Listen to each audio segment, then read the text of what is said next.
Бизнисот се соочува со недостиг од стручен кадар, а надлежните допрва ќе разработувале стратегија за отворање на дополнителен број на дуални паралелки во средните стручни училишта, дека состојбата е загрижувачка, потврдуваат истопанствениците. Според нив, дури 63% од компаниите имаат потреба од стручен кадар, па така поради недостигот на работници трпат компаниите, но и целата економија, а капак на се е пандемијата која создава дополнителни проблеми. Ние правиме кадар и треба да работиме за тие што ќе останат тука и кои што навистина ќе можат да бидат вработливи од страна на компаниите.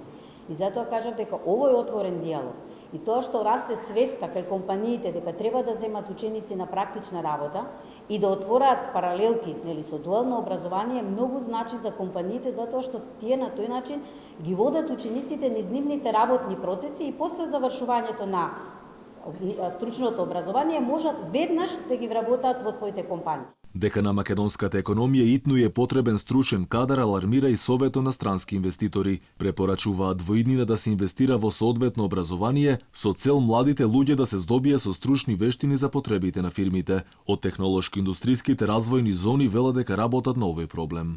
Со таква една програма, како што кажав, ќе поттикнеме раст на продуктивноста на трудот, кој што ни е проблем во државата наназад години, тоа не е сега, а со тој раст на платите. Растот на платите и подобриот животен стандард на крајот на денот ќе резултира со она што вие го кажавте, а тоа е како меѓу другото младите луѓе да ги задржиме тука. Од општина Илинден, каде се сместени голем број од фирмите, сметаа дека за подигнување на нормите, вредностите, квалитетот на образованието, потребна е взаемна соработка меѓу институциите, бизнис секторот и локалната самоуправа.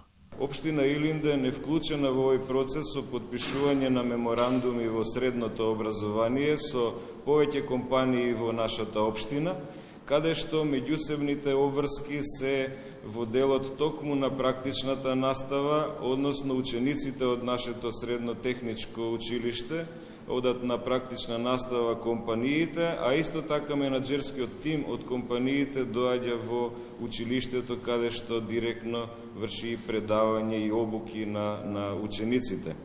Надлежните очекуваат дуалното образование клучот за намалување на јазот помеѓу понудата и побарувачката на пазарот на трудот засилено да почне да се применува од следната учебна година. Учениците 2 дена во неделата да посетуваат настава, а останатите денови да имаат пракса во фирмите. На консултативната средба со представници на компаниите и локалната самоуправа, фокусот беше ставен дека со зголемување на средните училишта образованието ќе почне да го генерира потребниот стручен кадар за работа, воедно и главниот проблем со кој компаниите се соочуваат веќе подолго време.